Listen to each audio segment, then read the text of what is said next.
Olá, queridos.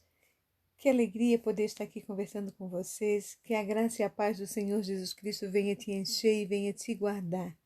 Como você tem passado durante esses dias? Eu espero que você tenha passado bem. Eu espero que você esteja bem. Vamos colocar essa aula na presença do Senhor? Curva a sua cabeça aí onde você estiver e ore junto comigo. Pai, em nome de Jesus, muito obrigado, Senhor, por esse dia. Obrigada também por essa semana que passamos, Senhor, e essa semana que vamos passar, Pai. Que a tua proteção, que a tua guarda esteja sobre as nossas vidas, em nome de Jesus. Te pedimos também por essa aula, Senhor, que o teu Espírito venha nos revelar através da tua palavra, Senhor, e com ela nos trazer alegria, saúde e entendimento e discernimento. Te pedimos e te agradecemos em nome de Jesus Cristo. Amém. Amém, queridos? Seja bem-vindo a mais uma aula da Escola de Princípios. E essa aula de hoje nós vamos falar sobre conflitos interiores. Nós estamos no módulo 7. Essa disciplina que nós estamos estudando é sobre maturidade espiritual. Essa é a aula 2. Em Romanos 7, 15 e 25, fala assim, porque o que eu faço não o aprovo. Pois o que eu quero, isso não faço, mas o que me aborreço, isso faço. E se faço o que não quero, consinto com a lei que é boa, de maneira que agora já não sou eu quem faço isso, mas o pecado que habita em mim. Porque eu sei que em mim, isso é, a minha carne não habita bem algum. E com efeito o querer está em mim, mas não consigo realizar o bem. Porque não faço o bem que quero, mas o mal que não quero, este faço. Ora, se eu faço o que não quero, já o não faço eu, mas o pecado que habita em mim. Acho então esta lei em mim, que quando quero fazer o bem, o mal está comigo. Porque, segundo o homem interior, tenho prazer na lei de Deus, mas vejo nos meus membros outra lei, que batalha contra a lei do meu entendimento, e me prende debaixo da lei do pecado que está nos meus ombros. Miserável homem que sou, quem me livrará do corpo desta morte? Dou graças a Deus por Jesus Cristo, nosso Senhor. Assim que eu mesmo, com o entendimento, sirvo a lei de Deus, mas com a carne a lei do pecado. Que conflito, né, que Paulo estava tendo aqui. O que nós podemos analisar isso, né?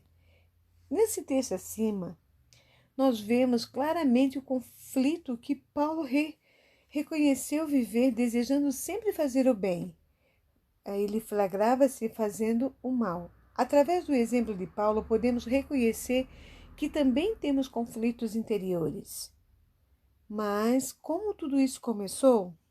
Vamos ver. A Bíblia diz em Romanos 5,12 que o pecado gerou morte. Por isso, um só homem entrou o pecado no mundo e o pecado gerou a morte. Então, através desse homem morto espiritualmente, deu-se início à natureza carnal, que conhecemos hoje. Também por um só homem entrou a salvação, Jesus Cristo, o homem. E a natureza espiritual reviveu para todos o receberam como Salvador. Está lá em Romanos 5,21. Para que assim como o pecado veio a reinar na morte, assim também viesse a reinar na graça pela justiça, para a vida eterna por Jesus Cristo, nosso Senhor. Que bênção, não é isso aqui? Então, diante dessas afirmações, é fácil entender que a natureza de um homem que não tem Jesus é uma natureza pecaminosa, ou seja, uma natureza carnal. E a natureza de um homem que tem Jesus é uma natureza espiritual. E deve ser voltada às coisas espirituais. E não às coisas carnais. Então, portanto, existem duas naturezas, uma carnal e uma espiritual, que guerreiam entre si, ou seja, O espírito, o homem interior, quer uma coisa, mas a carne faz outra. Vemos que Paulo, ao escrever essa passagem, estava passando por várias dificuldades e conflitos interiores, porém, com a permissão divina para a sua alma fosse tratada e a vontade de Deus fosse cumprida. Lembre-se que quando Saulo encontrou Jesus na estrada de Damasco, o Senhor disse que o ensinaria o quanto importava padecer pelo seu nome. Lá em Atos 9,16 fala assim, pois eu te mostrarei o quanto importa padecer pelo meu nome. Então era permissão do Senhor, verdade? É permissão do Senhor que nós padecemos pelo Evangelho. O maior inimigo do homem cristão é a sua natureza carnal. Então quer dizer que é você mesmo, é você e o seu interior.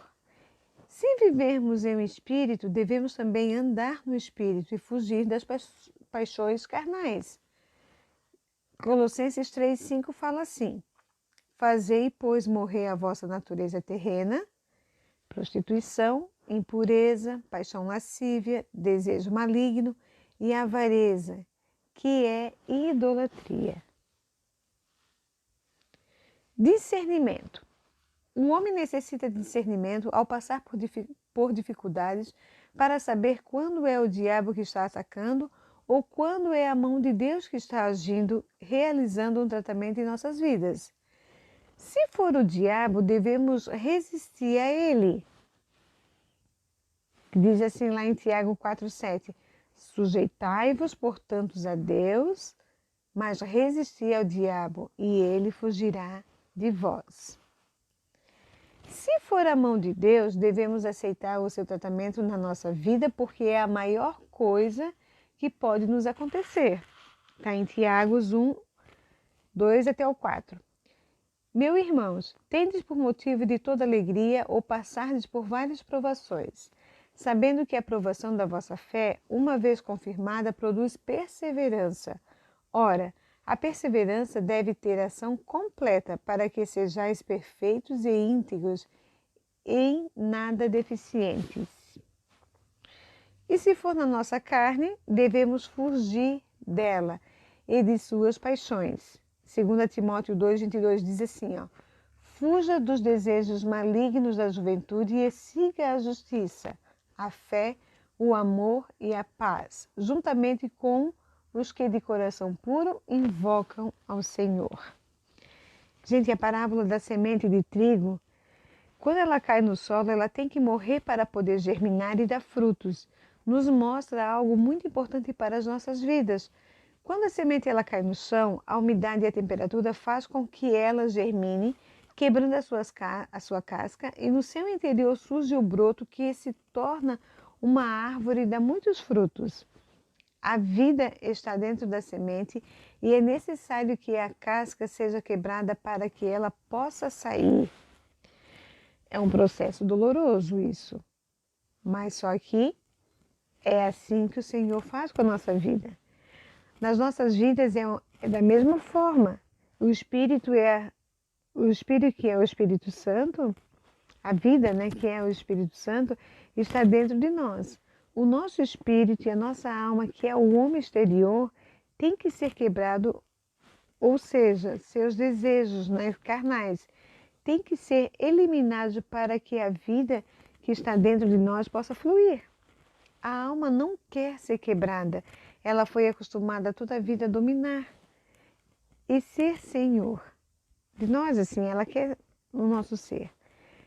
E agora tem que ser quebradas, ser servo do Espírito para que a vida possa manifestar. É muito difícil, isso é um processo muito doloroso. Se temos duas naturezas, uma delas deve prevalecer. A natureza espiritual deve prevalecer sobre a natureza carnal. Para isso, assim como alimentamos a nossa carne com alimento, água, sono, devemos também alimentar o nosso espírito orando e jejuando e lendo a palavra de Deus. Estão entendendo?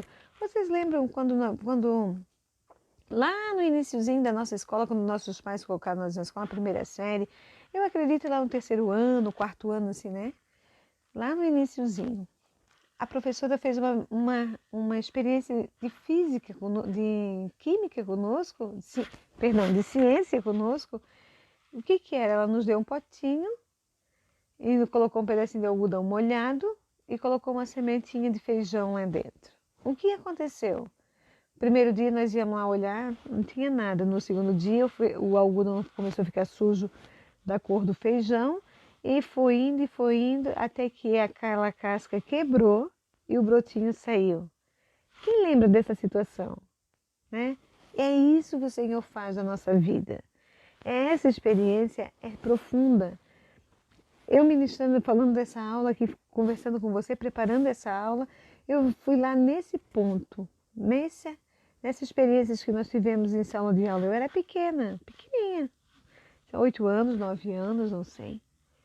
Mas o Senhor me levou lá naquela situação. Por quê? É assim que Ele faz conosco.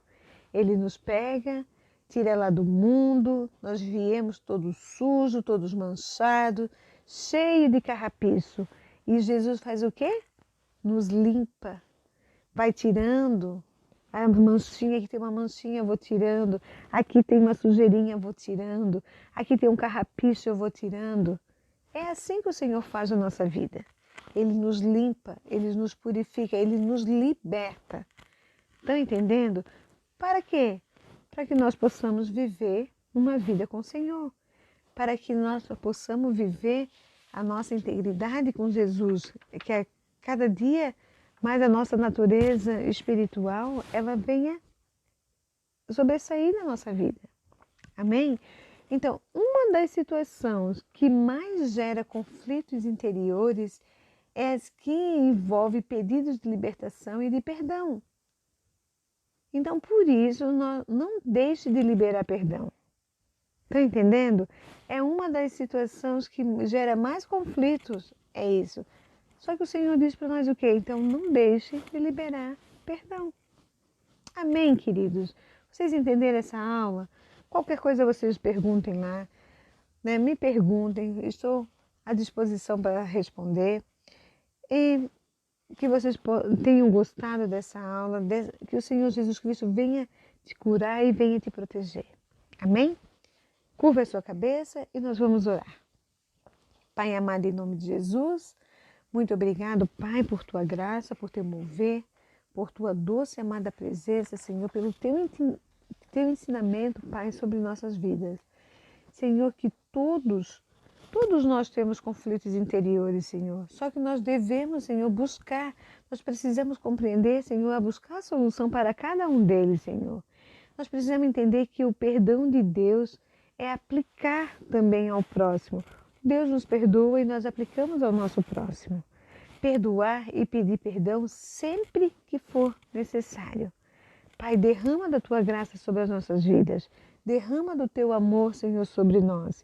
E assim, Senhor, nos fortalece para que sejamos umas pessoas, Senhor, cada vez mais próximas de Jesus, cada vez com mais o caráter de Jesus implantado em nós. Te pedimos e te agradecemos em nome de Jesus Cristo. Amém, meu Senhor. Amém, Jesus. Amém, queridos. Que Deus abençoe todos vocês. Não esqueçam jamais de ler a Bíblia. Isso eu vou pedir todas as aulas que vocês façam isso. Espero que tenham gostado. Até a próxima aula. Amém? Amamos vocês demais. Eu quero dizer também que estamos com saudades de estarmos em sala de aula. Boa semana para vocês.